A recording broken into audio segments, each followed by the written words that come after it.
Welcome to the Meltdown Podcast. I am joined today by Meir Deutsch and Naomi Kahn from Regavim.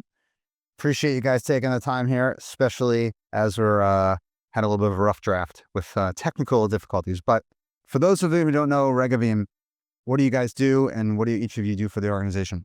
First of all, thank you very much for having us on your show. And thank you for taking time on the Sunday morning to have us here just because we were around. And I really appreciate that.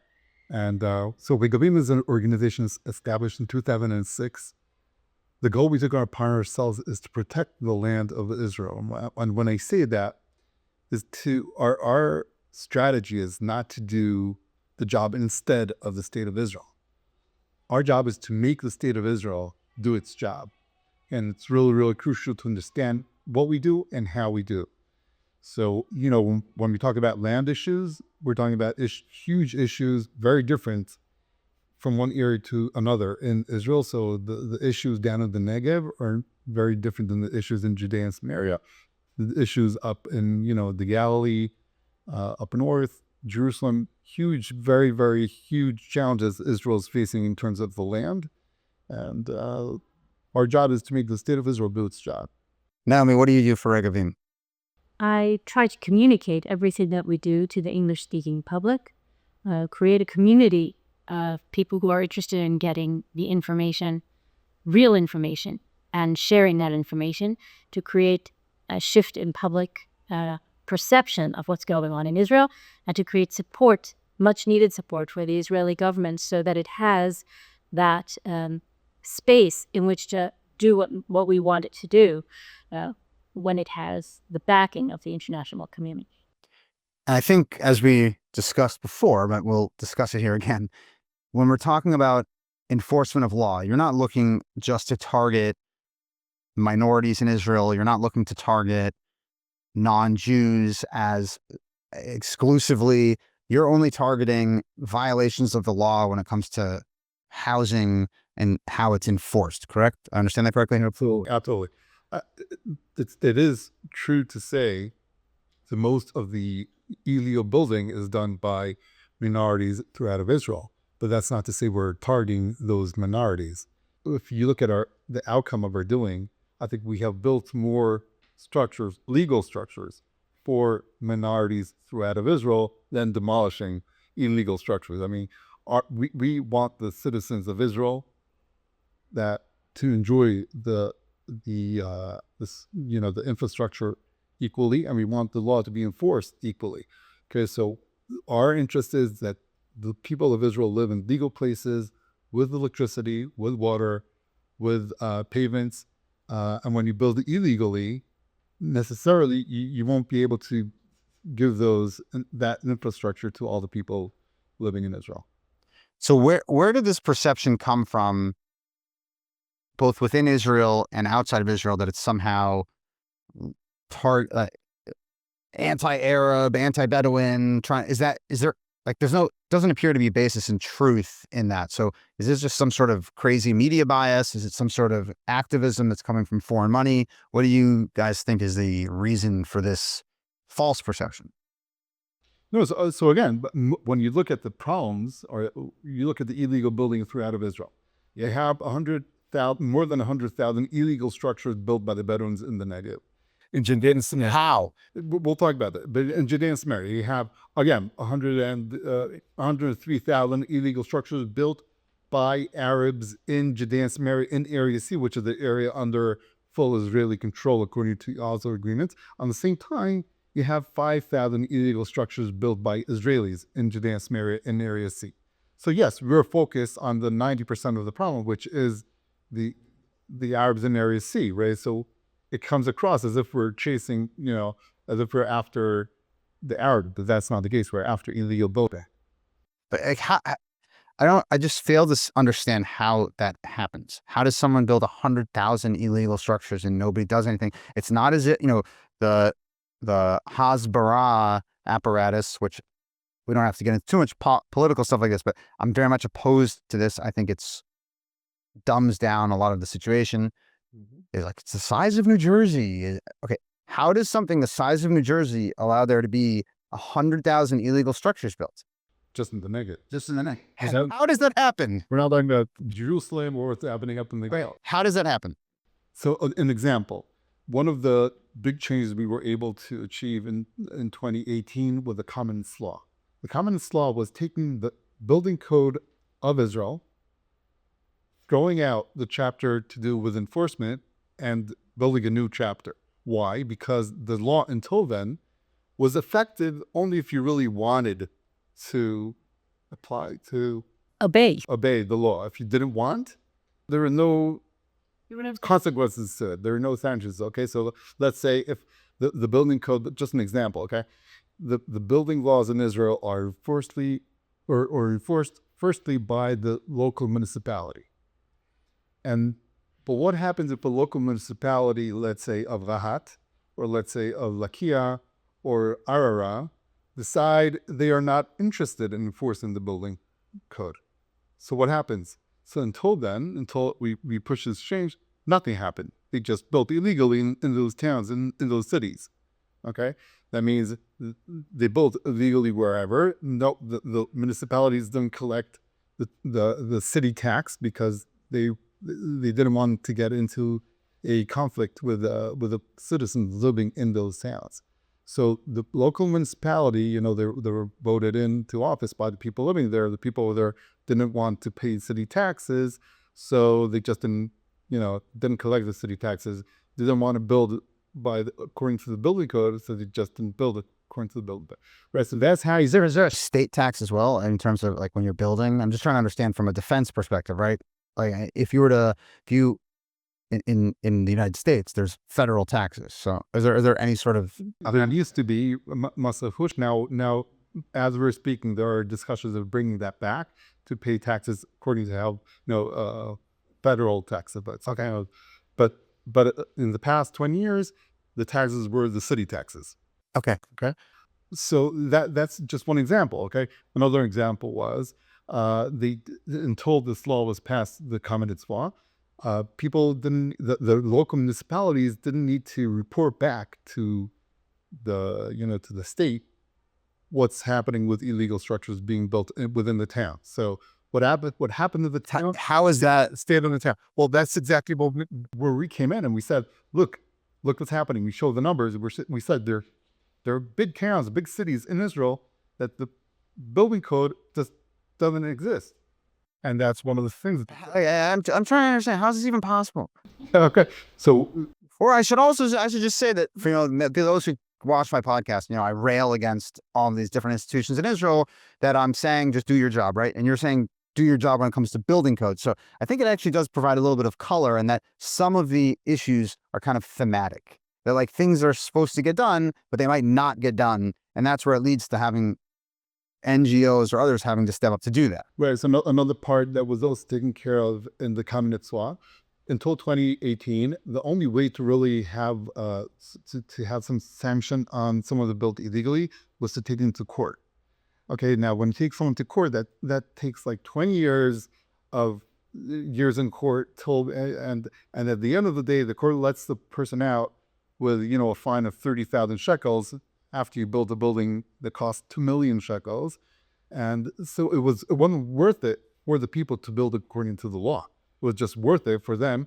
I will give you an example, something I saw in Carmel, in the Mount of, not Carmel, Meron. Mount Meron, there is a nature reserve, right? So there's a few Jews towns. One of them is Pkiim.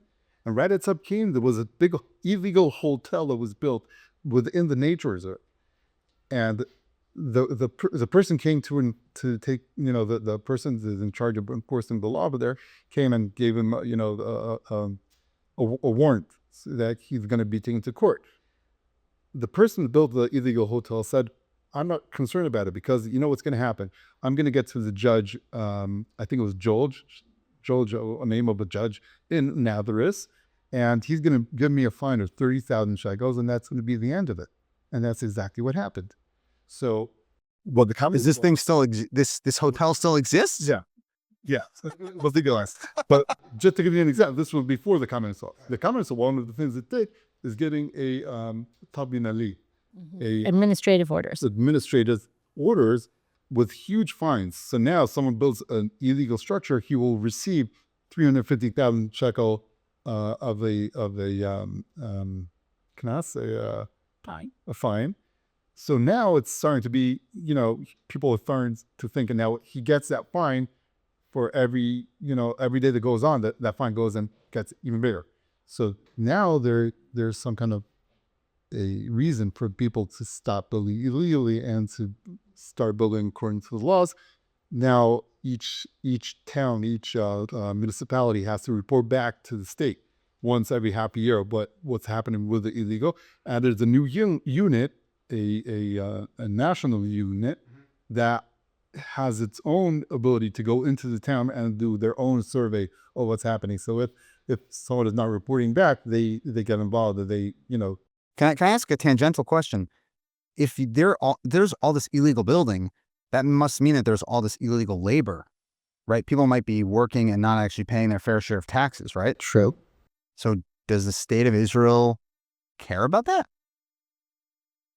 Not on paper, in effect. Look, it's only people, it's not only people working, with no official document of that. No, I'm not talking about illegal immigrants. I'm saying people just making money and not paying taxes, and then you have people that are working hard and have to pay. People that are paying for it are paying with cash, so they might live in a house that's worth $1 million, but according to the official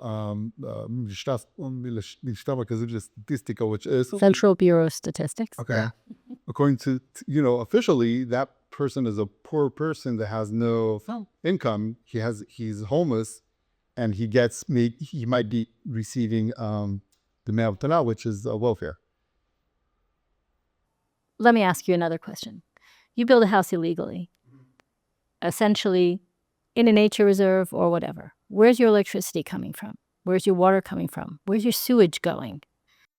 I'm guessing they're just jerry-rigging solutions. Correct. So you have tangential to all this illegal construction. You have, aside from the money laundering, aside from the tax evasion, aside from all this other stuff, you also have a massive environmental collapse when you allow hundreds of thousands of illegal structures to do these, pirate connections into the electrical grid, tap into the water system, pour sewage into rivers and streams and pollute the groundwater. There's no requirement to remove any of the building surplus, all of the materials. All these things are all just getting dumped illegally as well, because there's no oversight whatsoever. So when we start with tracking one illegal structure, imagine the ripple effect of each one of these illegal structures. We try to track all of those things, not only what it does to the map and in areas like in the north, in terms of security, in terms of policing, in terms of all this illegal activity, but in other areas of the country, it's a clear and imminent security threat or a threat to Israel's sovereignty and its ability to control critical areas to its security. But in addition to all of that, it takes us into all kinds of other areas that have fallen between the cracks for far too long. So we're very, very involved in the environmental impacts and in the social impacts that these things create as well. Different challenges in the Negev, in the Galilee, in the Jerusalem area. These are politically charged places, some of them, and of course in Judea and Samaria, where that physical presence of 103,000 illegal Palestinian Authority structures in the area under Israeli control is literally changing the map. But in Judea and Samaria, it's a different issue, right? Because Judea and Samaria, the building codes are not that Israel good building codes, since Israel's laws don't apply on Judea and Samaria, because Israel never, applied sovereignty over Judea and Samaria. So the building codes being enforced today in Judea and Samaria are actually the Jordanian building codes from 1967. Now, They had building codes? yeah, right. Now, in Jordan, the building code has changed dramatically since 1967. So, like the laws all over the world change all the time. Are you allowed to use lead paint in Judea and Samaria, I guess, because there's no rules? There are no rules. No, but in Judea and Samaria, we're talking about a much bigger challenge, Right. because in Judea and Samaria there is the Palestinian Authority that is de facto trying to create a Palestinian state on the ground. The building is not just, because they're able to. The building is a tool, is a weapon within the war of creating de facto a Palestinian state. Because if you look at all the international agreements until today, if you look in the history of 150 years back, all the ideas of dividing the land of Israel to create some kind of a two-state solution, it was always done by looking where the Jews live, where the Arabs live. And wherever the Jews live, that would be part of the Jewish state. Where the Arabs live, that would be part of the Arab state, right? The Arabs understand that. So they're trying to create de facto facts on the ground. And in the past 10 years, since 2009, they've been the Fayad plan. So it's on the website of the Palestinian Authority. The Fayad plan is Salih Fayad was the prime minister of the Palestinian Authority in 2009. He came out with a declaration, we're going to end the occupation, we're going to establish a state. That's the headline of this plan. And the way to do so is they're saying, okay, areas A and B are under Palestinian Authority control anyhow. So now the question is what's going to be in area C, which until then is under Israeli control. So they said, okay, we'll take over area C de facto. We're going to build schools, we're going to build homes, we're going to pay roads, we're going to work the land. And by doing so, they're going to create the de facto reality on the ground. So many issues to unpack there. Also on a basic level, are there structural integrity issues with these buildings if people are just built Clearly. It's just on a safety ground? Aren't people kind of outraged about this? There is no oversight whatsoever. We have no idea what kind of building materials are going into this. We have no idea. Just to remind people, the state of Israel sits on a very major fault line, the Africa-Syria rift, where due for a major earthquake at any time. It happens every 100 years or so, and we're overdue, actually.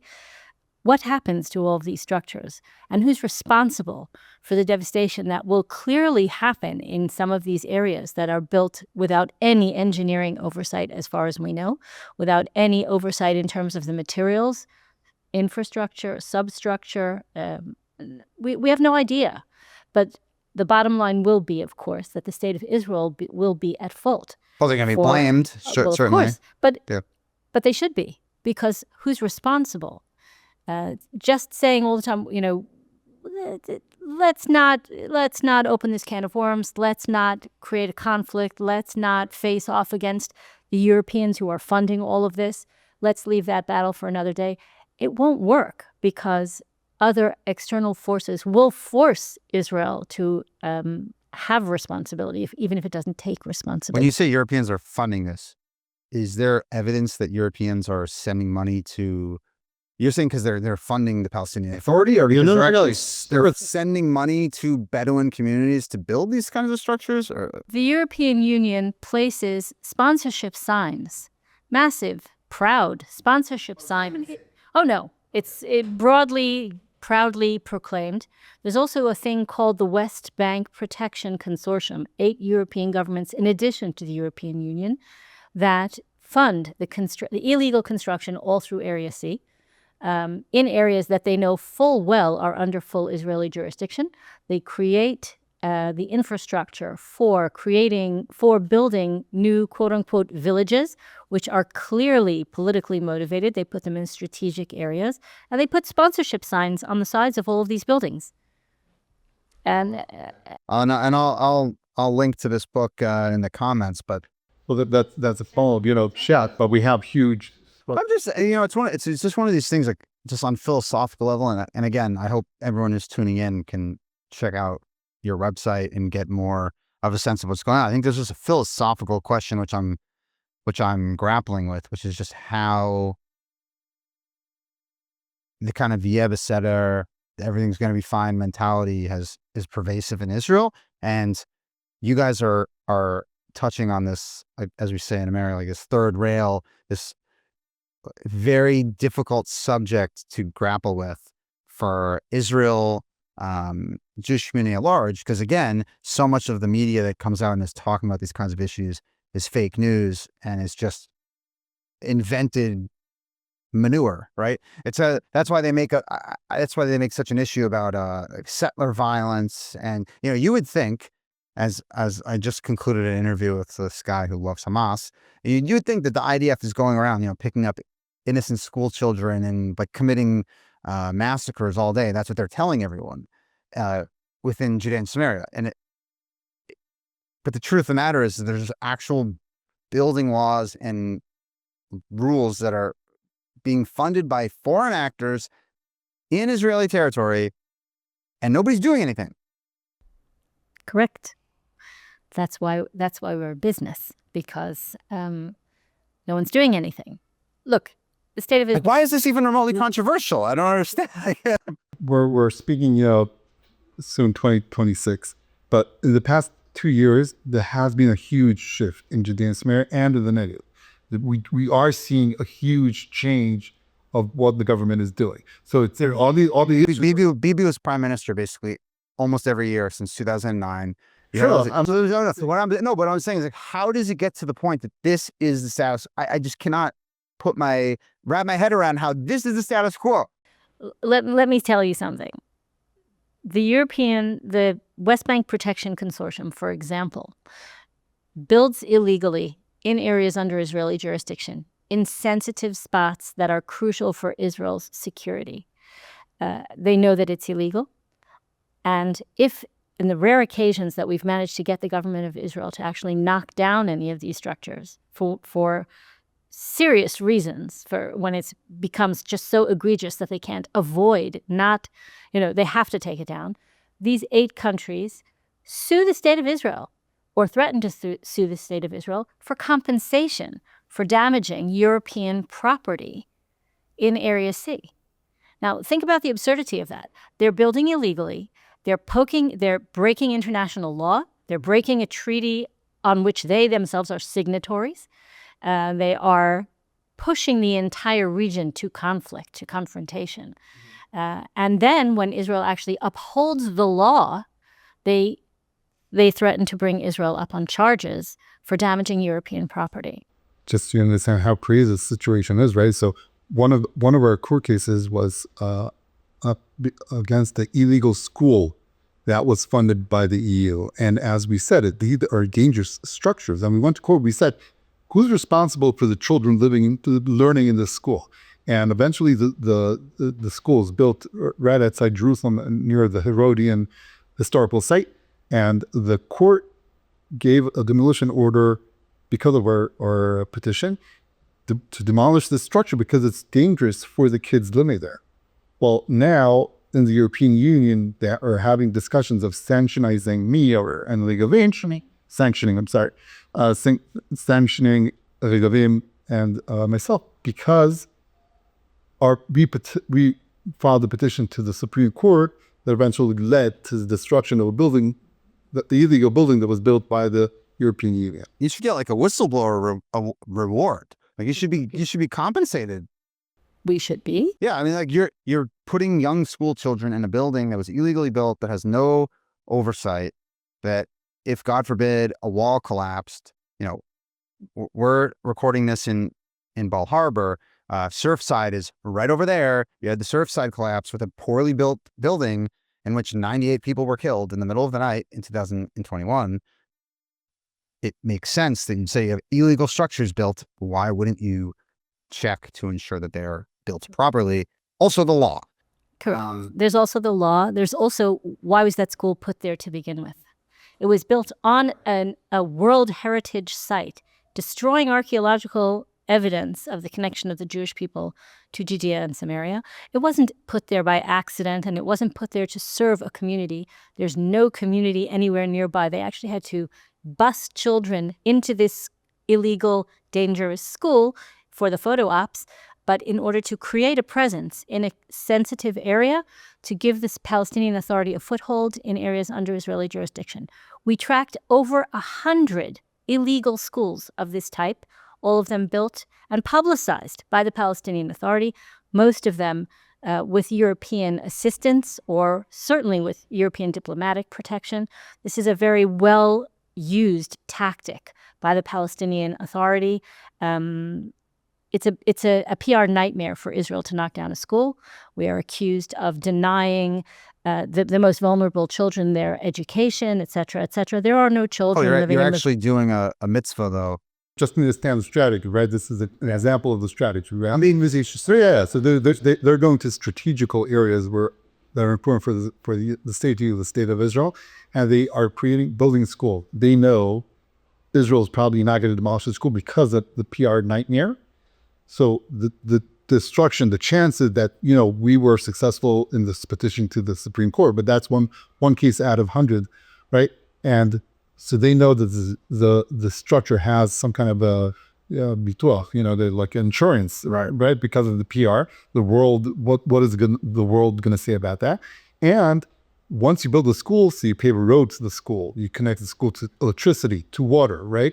And then what happens is all the area, and we show it in this report, right? We wrote a report as easy as ABC, and you can read about it over there. But what you see is after 2-3 years, you'll see all the area around the school is filled up with illegal structure because they want to be close to the school, want to be close to the water, to the electricity, to the pavement, right? So this is a strategy of taking over whole, huge areas of land just by building these illegal schools. Now, I'm asking this slightly charged question, but I'll do the charging and you guys can just answer in a Parav manner.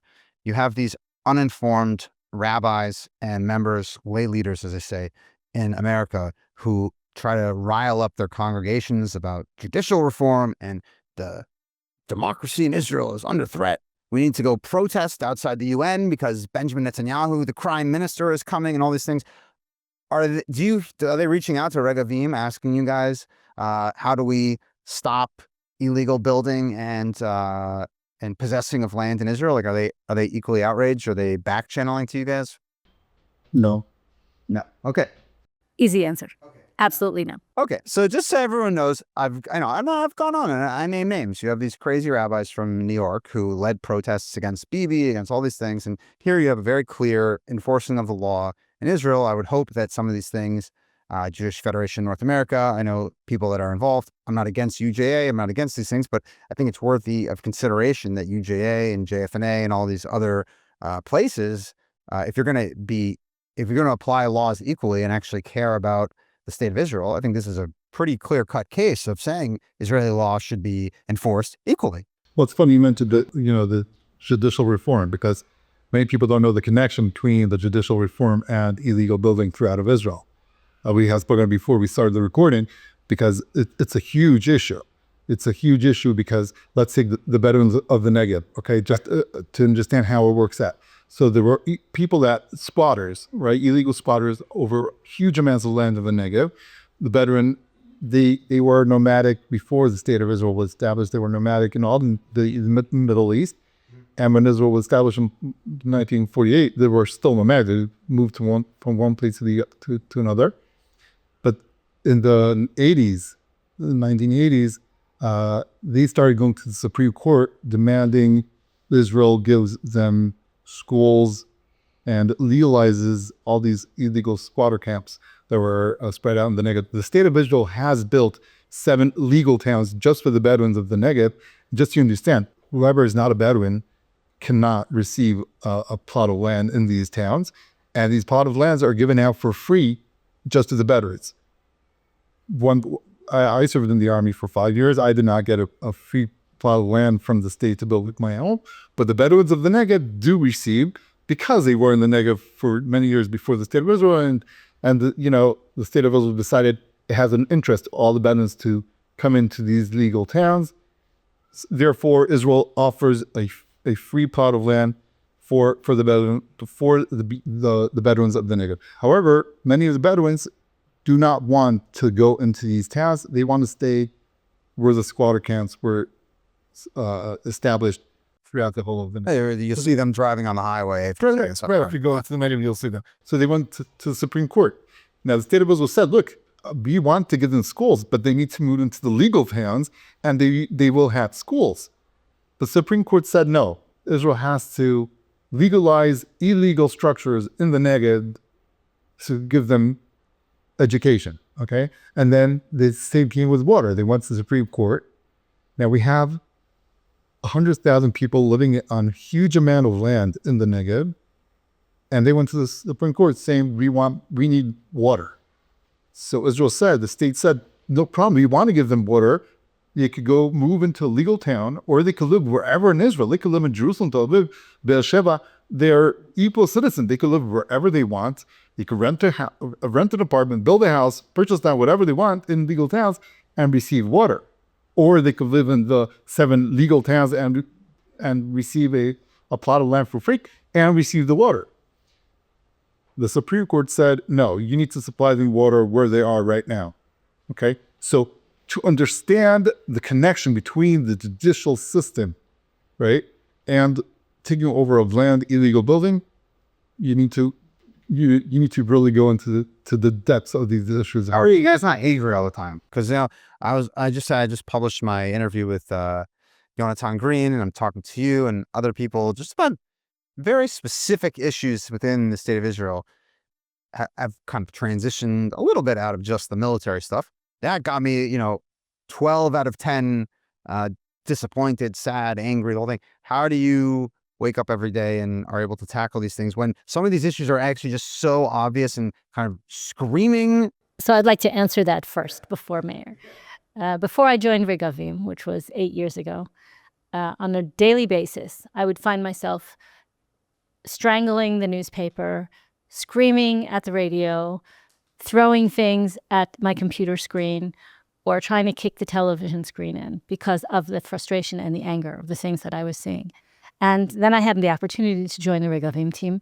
And it's much better to be able to do all of this and actually have an impact and change it. So you channel your anger into actual doing, into actual work, into actual creating change. And that helps keep you from despair, gives you direction. It inspires you to do more when you actually see some success. And it's wonderful to work with a team of people who believe and have a track record of actually being able to make the change that is necessary. So that keeps you from going crazy from frustration and anger. So I thank Meir for the opportunity to join that team and to be able to do that. The reason I ask this is because it's just, you're dealing with things that are so obvious. True. It's not even a question. Like, it's one thing if you're going a very nuanced thing. I think that Israel has to become more religious. I think that Israel has to become more secular. I think that Israel has to invest more in military technology or whatever it might be. Or you're just saying there's laws on the books. Can we please actually enforce the laws that exist? And it's like, so it's 2 parts. It's number 1, enforce the laws that exist. And number 2, in places where the law either it doesn't exist or is insufficient or doesn't actually protect the national interest, fix it. So we do both of those things. And that gives you the strength to carry on, because it is incredibly frustrating. It's tremendously frustrating. Look, when my father was born, there was no state of Israel. Okay? When his father was born, there was no state of Israel. We understand the state of Israel is a young country. It's a young country. It's still trying to figure things out. It's acting like a teenager. Okay? Teenagers think they are grown-ups, but not always do they get the bigger picture. Okay? Not always do they have all what's needed. All the skills, all the abilities, all the knowledge. And we are part of the creation of the state of Israel. The War of Independence did not end in 1948. The War of Independence is going on until today. I think October 7th has proven that to many people, not only in Israel, but all around the world, that the War of Independence is still going on, and we're part of that. So yes, it is frustrating. It is, but we're part of something much, much bigger than, just enforcing the law or, the challenges that we have within the judicial system or with specific individuals out of Israel or rabbis of, different rabbis around the world that are or biased and are not interested in hearing our side of the story. But the issue is so much bigger. Right. There's nothing to be despaired. When you petition the court, just for those who are unfamiliar with Regavim and your day-to-day activities, I want to touch now just on your petitions, things like that, and also what kind of financial resources you use to do that, and how people can get involved, or what you guys are how you guys are growing. How many petitions do you make a month or a year, and how many of those are successful? All the petitions are successful, even if they're not. Even if we don't get the judgment that we were looking for, Right. Okay. the benefit is shining, and part of the reason that we do what we do is to shine a spotlight on the problem, to raise public awareness, and to force the state to respond. To sometimes a petition will be dismissed because the state will say, yes, we're going to take action in this. So it's not that we want to, we have to beat the state. No, the whole point is to get the state to act. So a win can wear many different. Understood. In 2006, when we started, one of the reasons was in 2006, when someone said illegal structure, everyone understood it's illegal structures built by settlers in Judea and Samaria. That was the understanding. The media, the judicial system, everyone, that was obvious to everyone. If you said illegal structures, the first thing that came to mind, Long pass and a nanach. exactly, okay. We said, yes, there is illegal structures being built by settlers in Judea and Samaria, but the picture is so much bigger, because you're talking about 5,000 structures built illegally by settlers, but you're talking about 100,000 structures built by Palestinians in Area C, in the same area. You're talking about more than 100,000 structures built by the Bedouins of the Negev. You're talking about 30,000 illegal structures in Jerusalem, and in the Galilee, another tens of thousands. So the issue of illegal building is huge within Israel. It has to be dealt with, okay? Our first thought was, we're going to go to court, and we're going to show them the picture. We thought that once they understand it, it's a much bigger issue, so things are going to start to change. We were wrong, but Not completely. not completely, because the judges today, when they get a petition against the illegal structure somewhere, they do understand it's a much bigger issue. So if a piece now goes on and shows this illegal structure was built by this settler or another, they understand. They might give a stop order or a demotion order, but not as fast, not as soon, not as, they understand this is a much bigger issue than just, and the way to do that is by another petition and another petition, another petition. And by filing these petitions, we filed today, in 2025, we filed, I think, 24 petitions. The goal for 2026 is going to be over 30 petitions. So each petition, the officials of the state have to get together and show the facts, discuss before they answer the court. And this is our goal. To get them to talk. Having a discussion about the, okay. Right. They have to come up with, so A strategy. And what we did in up north between 2010 and 2014, that's exactly what we did. We did a petition here, a petition there. We pointed out all these leakholes. That's the word. Loophole. yes, Yeah. of different issues. Eventually, that's what caused the Kahn and Deutsch to be Got it. To be created, because the officials understood, wait, we have a problem with local municipalities that are not reporting back what's happening, or local municipalities that just decide not to enforce the law. We have to change that. And we have to change the fact that the police didn't give the enforcement that they were supposed to be giving, and that everything is stuck in the courts. All this came up because of our petitions, which eventually led to a change of the legal, or the medinut, the policy, the land policy of Israel. So we saw that in the communist law. We saw that in Judea and Samaria with, what's the creation of Palestinian state today. The past two years, Israel is enforcing the law in Area C. Israel is establishing farms to protect the land from illegal overtaking by the Palestinian Authority. Israel is starting to wake up. In the Negev, what we saw in the Negev in the past 2 years, you see much more enforcement of the law. You see much less illegal building. You see even in issues we don't have enough time right now, but issues like polygamy. The place around the world that has the most polygamy is Israel. The Negev in Israel has the most issues of polygamy. I didn't think we were going there. Okay. Okay, wow. But that's a huge issue. A huge issue. Of not enforcing the law, but it has to do with land issues because the Bedouin the Bedouin halacha, okay, the laws of the Bedouin, you can't have two women in one structure, in one building. So you have to build another structure to house the other woman. So if you're able to build how many homes you want in the Negev, in the desert. You're telling me that all these anti-Israel radical lefty lunatics are actually supporting the polygamy movement, and it's Absolutely. Absolutely. And we tried to prevent that from happening. Yeah. Not only that, Israel was encouraging it because they were giving out all sorts of social welfare payments for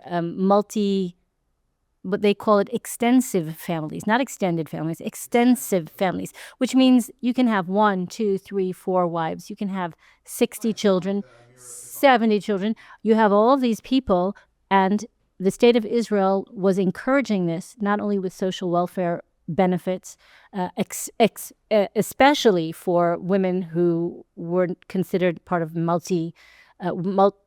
extensive families. And the state of Israel is also giving out free plots of land per wife, which is how this all... What? Yes. So we were essentially encouraged. Wait a second. The state of Israel is giving out a plot of land per wife to Bedouin families? We talked about that the state is giving out plots of land, but then, if you have another wife, you need to put her some. So Israel is giving out another, depends on how many illegal wives they have. And now, the law in Israel, it's not as if you have one law for the Bedouins. You have law. You have a law, right? It applies to all citizens. So it's illegal to have polygamy. However, because of the Bedouin culture and because of the fact that they do have another wife, so Israel was giving out free plots of land. So of course, so what happened was Bedouins were, I'm sorry for using this word, were purchasing women in other places of Israel, married them, got another plot of land, and divorcing them, but he has another plot of land. Or just not divorcing them, but now he gets another income because now he has more wives. So now he has more kids. Now he gets more money because he has a bigger family. And these additional wives, in order to gain benefits, are listed as single mothers. They continue to have children with a person either that they are not married to or a person who they're purportedly divorced from. So you have an exponential... The fastest growing population on planet Earth, by the way, is the Bedouin sector in the Negev. It doubles in size at this point every 13 and a half years. This is not sustainable. And the 70%... And they're not paying taxes on... Not only are they not paying taxes, but 70% of the income in the Bedouin sector in the Negev, 70% of all income comes from government handouts of one kind or another. And this is a population that doubles in size every 13 years. We cannot overlook this. Every taxpayer in Israel, without knowing it, is supporting the practice of polygamy, is supporting the essentially trafficking in women, is supporting the use of children as a welfare scheme and a land theft scheme. And it has to stop. So, but just to understand, right, I know it's a huge issue. No, like my head is going to explode. Just to understand, well, the Bedouins are like any other population in the world. It's more or less 50% women, 50% female, right?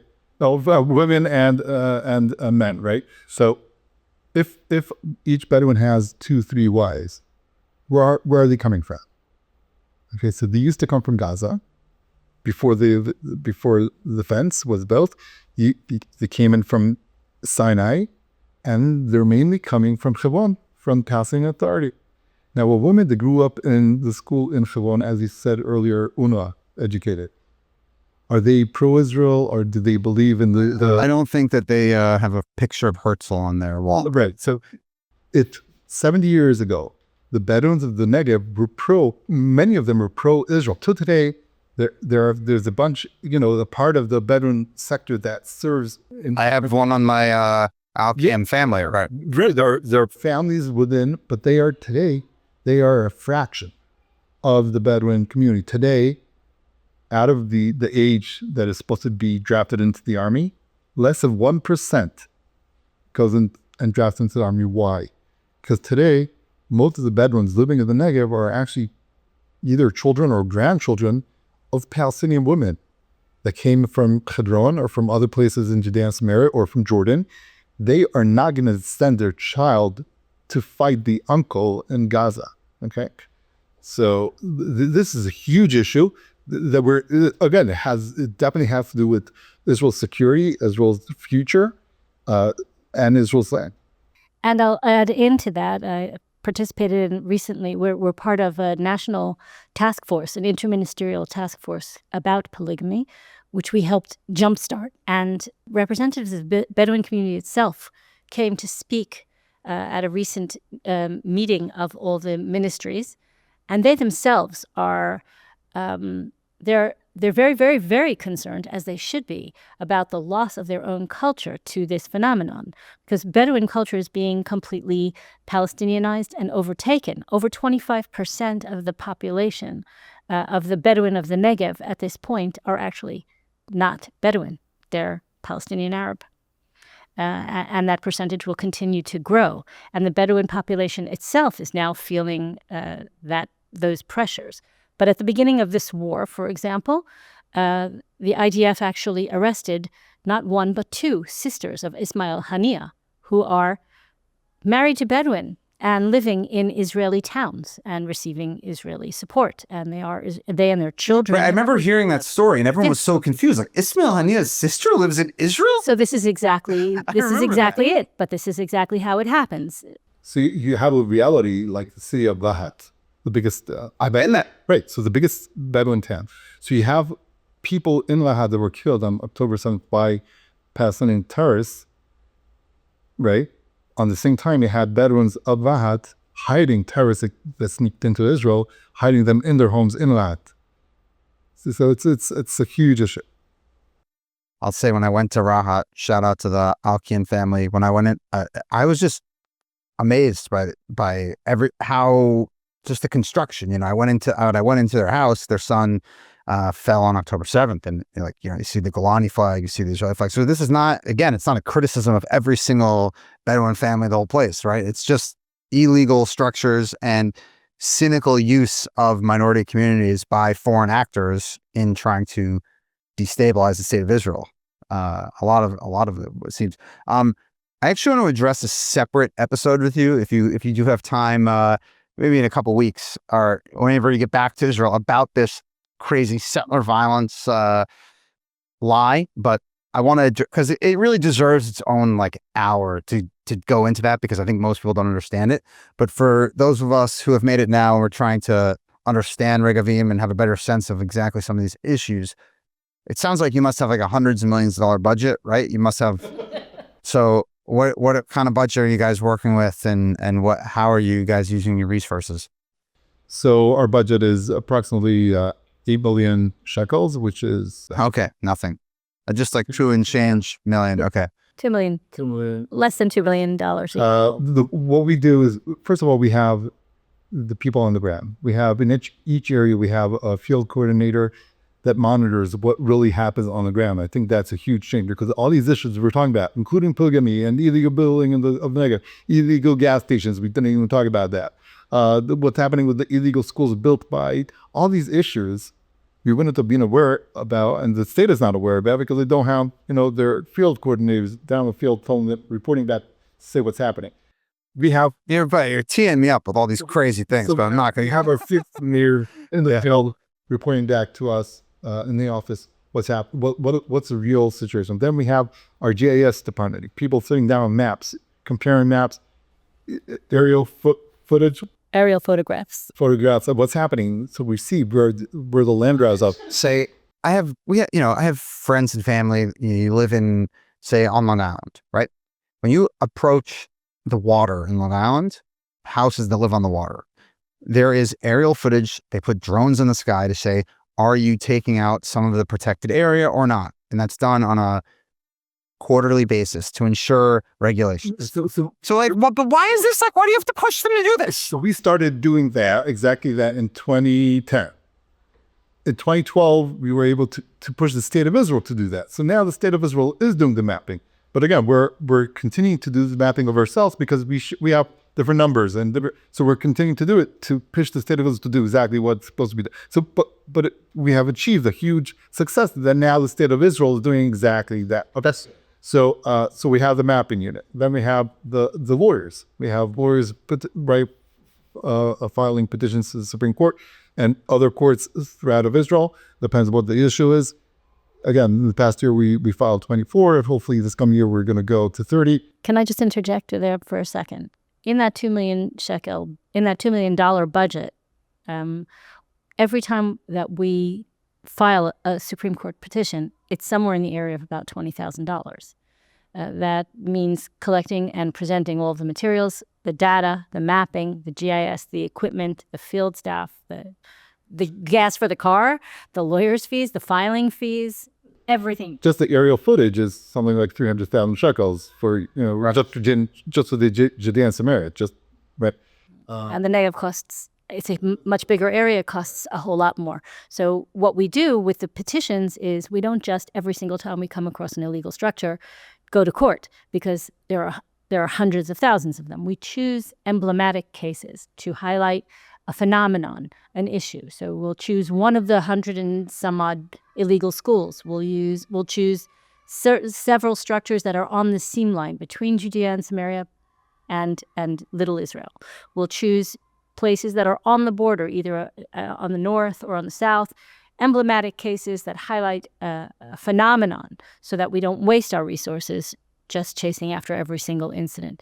For example, we've been in court for 13, 14 years now over one small collection of illegal structures in the Ma'ale Adumim region just outside Jerusalem, known as Kahn al-Ahmar.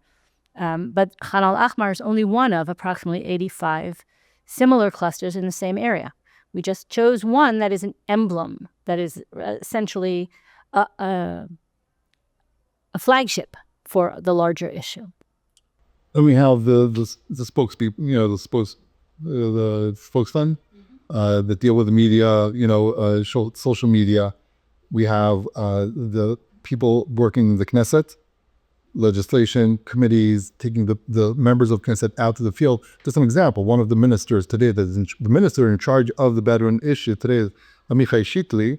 Minister Amichai Shitli, he came on the tour with us before he became a member of Knesset. Today, he's the one, carrying out the policy. And thank God we have an open door to his office, and we're working together on many of these issues.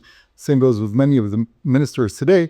They were in touch with us when they were members of Knesset. So that's a lot of, field tours and a lot of work to do with the Knesset and the committees day after day being there. We have the people writing the reports, correct. And we have the international department. We have the environment department, dealing with the issue to do with environment, just such as, this is brand new, the real issue. Yep. Pollution, the what's supposed to be the nature reserve in Judea and Samaria, Palestinian, according to the sea agreement. By the way, you guys are amazing trolls. Green now. I love it. Yes. I'm glad you got it. I get it. Listen, I'll just say this, because we got to wrap here. We're coming up on it. But, we're recording here on a Sunday. My kids haven't yet run in on this time, so we're on borrowed time.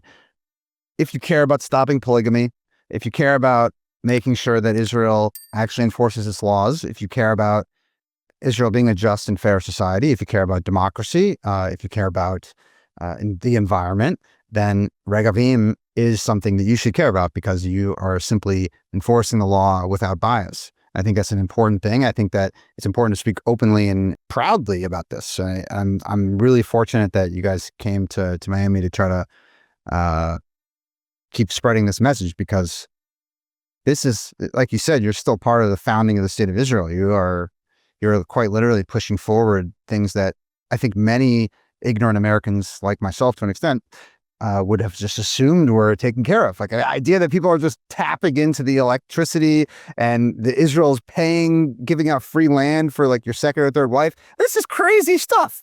We didn't talk about protection. We didn't talk about they're like crazy. So I'm not going to force you guys to commit to come back monthly, but you guys have a platform with me anytime to try to talk about this stuff, because I think this stuff is wild and it needs to be talked about, and people just need to understand it. It's not a right-left issue. I would think that opposition to taxpayers funding polygamy is kind of a basic thing, but perhaps that's only the radical right. I don't know, but So I'll give you a plug line for this. If you really want to get in on the ground floor of helping formulate good, solid policy from the ground up, literally, in Israel, Regavim is the address, because we focus on all of these small, every single dot on the map, every single piece of information that we collect fits together into the larger puzzle of creating solid, forward-thinking policy for a stronger, healthier Israel down the line. thank you guys for taking the time. Thanks for having us. Appreciate it.